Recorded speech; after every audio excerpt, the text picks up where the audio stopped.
ci plateau ma ne il faut faire le procédé ci Simon Faye laa ko doon waxee il faut faire le procès des procès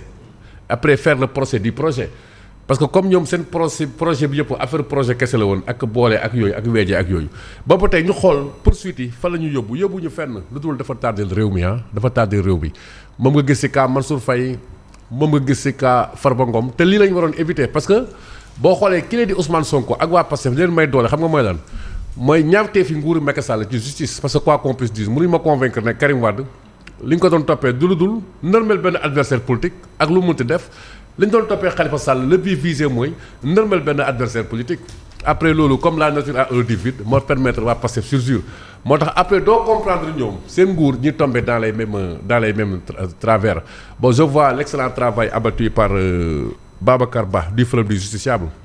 qui se propose de saisir la justice internationale parce que xam nga fii justement loolu la ñuy décréter tey mooy li ñu tuddee ci droit international garantie procédure yi fii vous n'avez pas la garantie des procédures loolu tam muy ñombee mu rëy Yacine parce que Sénégal dafa ratifier ay convention yooyu xëy na du leer ci askan mais il faut ñu leen koy leeral na ne yoon fii ni muy doxee dafa am lu ko tënk au plan international dafa am les pactes sur les droits civils les pactes sur les droits politiques les pactes sur les droits économiques par-delà ça dafa am la charte des Nations Unies dafa am ay convention yoo xam ne nii depuis Mathusalem ba tey dañ ko signé Sénégal tënku ci loolu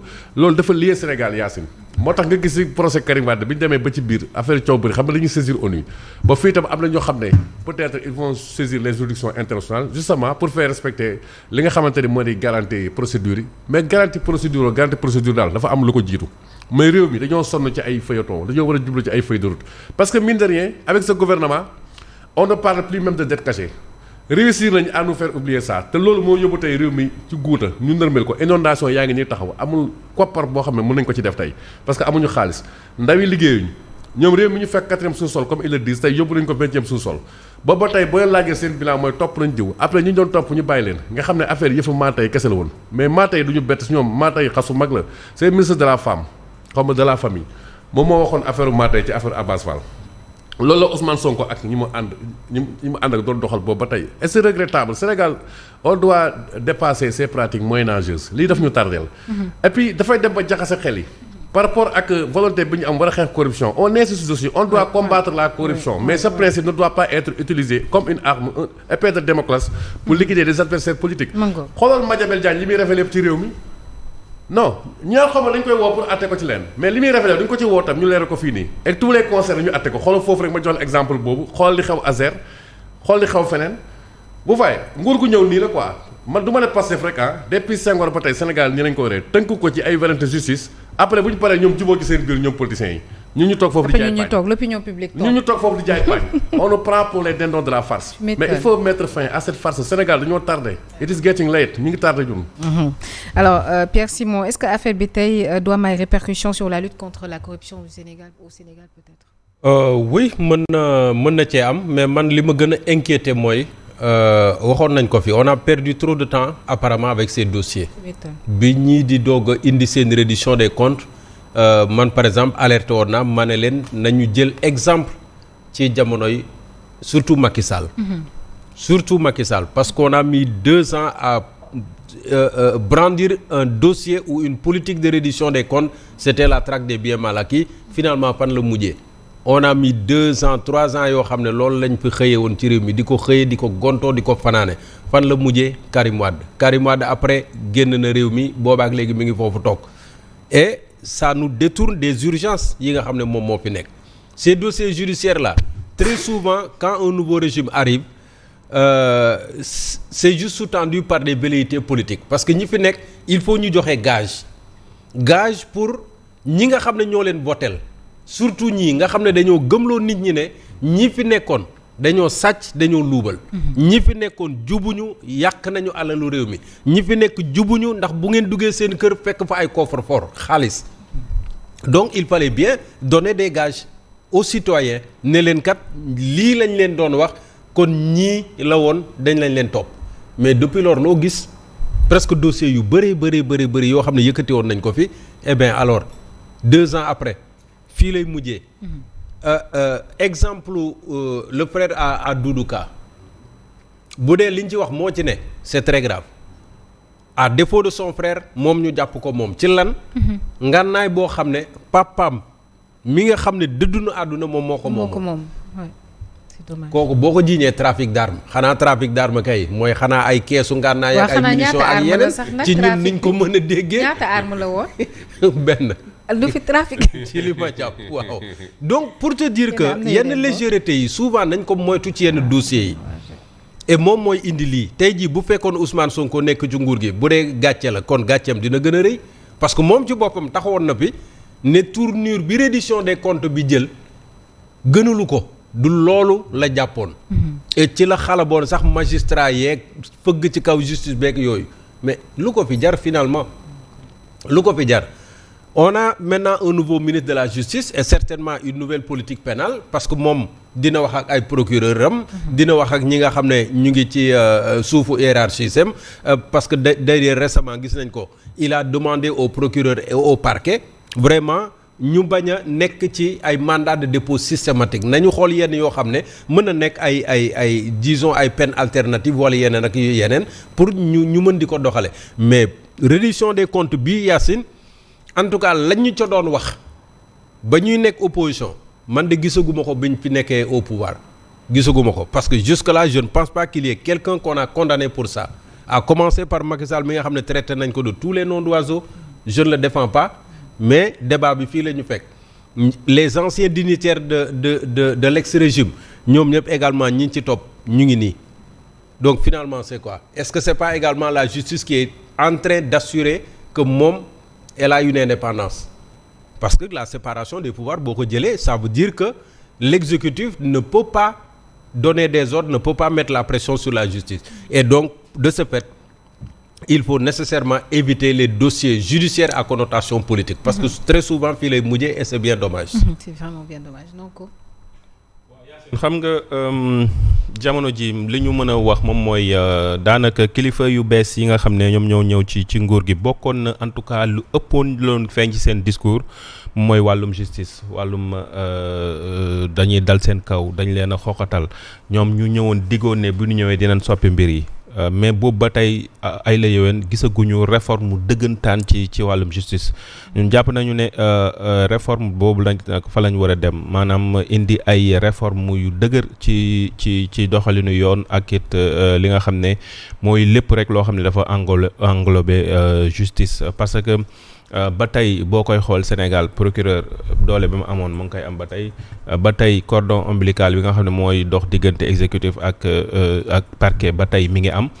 ak yeneen waxoon nañu fi li nga xam ne moom mooy juge des libertés ak yeneen donc ba tey réforme dëgg-dëgg yi nga xam ne ñu ngi koy xaar peut-être je ne sais pas ndax mi ngi ci yoon bi wala nekkul ci yoon bi mais yooyu la ñuy xaar parce que tey booy xool coow li ak yi ñuy wax nii déjà mbirum Ismaïla Madior Fall mbirum Babacar Ba di clamer ONU c'est parce que boo gisee sax peut-être le président du Forum du justiciable di dem di clamer ji c'est parce que justement lii di haute cour de justice amul li ñuy wax double degré de juridiction maanaam moom bu la àttee rek c'est fini abaana amoo possibilité def recours te loolu tamit vraiment ci jamono ji loolu vraiment dëppoowul ak yelleefu waaw justement moo tax réforme yi ma doon wax il faut que ñu dem ci te réforme yi bokk na ci aussi ñu réformer li nga xam ne moom mooy haute cour de justice parce que Ismaïla Madior Fall mi ngi koy wax ci benn quotidien 62 ans après ginnaaw Mamadou Dia moom la ñu ñëw yóbbuwaat haute cour de justice mais composition haute cour de justice loolu dañ ko ci réforme dañ ko war a réformer parce que bu dekkee ay député yoo xamante ne bi ñëpp xam nañ Sénégal ne député yi parti politique moo leen fa yóbbu donc da ngay am camp politique da ngay am connotation politique tey ñan ñoo fa nekk ay Amadou Ba bu Pastef ñoo nekk ci foofu ak ay Daffé ak ñeneen y a également peut-être Abdou Mbow mais juróom-ñett la député yoo xam ne ñu ngi ci biir haute cour de justice mais ñi ci bëree bëri Pastef la ñu bokk donc am nañu connotation donc ñooñu amoon nañu peut-être benn dent boo xam ne jàppaloon nañu ko peut-être ministres yi nga xam ne ñoom la ñu traîner haute cour de justice est-ce que boobaa ñooñu bu ñu rendre verdict te verdict boobu mënoo see dellusiwaat est-ce que tamit nit ñi duñu am ay li nga xam ne moom mooy xel ñaar parce que jàpp ne mbirum politique la mbirum defante la donc jàpp nañu ne yooyu la ñu war a changer c'est vrai que booy xool haute cour de justice 3 phases la parce que première phase de mise en accusation la c'est vrai loolu tamit ba tey mënoon ci gis connotation politique aspect politique mais am na phase instruction foofu moom allé yoon également li ñu mën a wax moom mooy ay magistrats dëggantaan ñoom ñooy def instruction yooyu noonu mais après procès bi moom moo ci topp donc mais jàpp nañu ne daal nañ ko réformer parce que loo xamante ne bi depuis 1962 ans après lañ koy door a amaat procès ça veut dire que législature bu ñëw di nga parce que loi moo ko wax di nga teg haute cour de justice mais mën nga dem te doo ko jëfandikoo puisque nag liñ koy jëfandikoo bariwul mais nañu ko càmbar réformer ko ba nga xamante ne bi bis buñ ko soxlaa ba activer ko mais du am benn xel ñaar ci mbirum politique da ciy lax wala du ci lax li ñuy accuser ay Ismaïla Madior Fall ak yooyu moom bon déjà man moom bu fekkee ne nit moom moo la accuser ne la dama laa ger ñu demaat ñaari fan ñetti fan mu ko doon def keneen far ñu tëj ko kooku moom ay waxam vraiment bu ma doon tànn moom vraiment damay tànn parolu Ismaïla Madior Fall parce que koo xam ne def na ko defaat ko récidivé donc moi je pense que yoon peut-être après dina ci wax li ñu ci war a wax mais daal nañu dem en profondeur ci réforme justice indi fi juge des libertés réformer haute cour de justice ak yeneen yoo xamante ne vraiment war nañ ko dépasser parce que moom vraiment juridiction boo xam ne mënoo def appel loolu moom xel dangoo ko. Très bien. Ok. réew mu am justice nañ koy répéter fii affaire caaxaanu amnistie yi dafa am nee naa la amnistie amul dañu leen napp ba gëm loo amnistie loi amnistie amut c'est une inexistence juridique yow defe nga ne ab réew ay nit dinañ faatu. yëf yi fi am di yëpp ñu toog nii di xool loolu rek. ay na waar. wala affaire procès Adji Sarr dañ ko dul tijjiwaat wala keroog seen waa ji avocat bi xaw ma naan ma am na témoin boo xam ma koo xam ne peut-être Adji Sarr lay wax ne mënuñ ko jëli dañ andi procès kii andiwaat fi Adji Sarr ñu defaat àtte boobu defe nga ne Ousmane Sonko dina nekk nii Casamance këram ñëpp di ko xool ñu naan contumax mooy ku yor mënut a gis léegi yoon dafa ne sax bu ñu ko gisee jugement bu njëkk ba dañ koy anéantir defaat jugement bu bees bu fay xam nga fii dëkk bi dafa bëri ay incongruité parce que lépp lan la mais politique kese la politique kese moom moo ko la alors que xoolal réew mi Diomaye Faye moomu ko Ousmane Sonko la gën a xam ne moomu ko ku ñu napp rek la ñuy wut quoi bu ko defee nit ñi ne cell nag ñoom ñuy déroulé rek ah. de toute doo du caaxaan ma ne de toute urgence loi amnistie bii amut comme mosul am li fi am nañ ko àtte et puis incongruité pour incongruité Mimi Touré barki démb mi ngi ci benn télé naan la ñu ngi enquête ba tey effectivement dañu naan ñu ngi enquête ñu ngi convoqué ay nit ban enquête sori wata payti moo ëpp solo yi ñuy wax ni yëpp nag ay xar yaa ngay peñew ginaar yaa ngay koomu dërëm bi dugg na fii xar bi jaar na fee kaña bi jaar na fee amul njariñ loi amnistie bii na fi jugee parce que amul fenn loolu mosoo ko gis fenn au nom de principe yi Babacar Ba di rappeler sax ba justice internationale principe yooyu moom moo tax faatu doomu aadama ci ay faits imprescriptibles fu mu amee dañ ko war a àtte loolu duñ jukkaas ko taxaw ni rek na yàttit yasanti rek di xool politiciens yi napp ñu ba après di déroulé ñoom après bu ko defee ñoom ñuy juboo barki démb ñu ngi naan ñi ngi dajafee Macky Sall ak xaw ma kan Diomaye Faye ak ay Karim Wade ba ma neexee ne protocole additionnel de Doha sax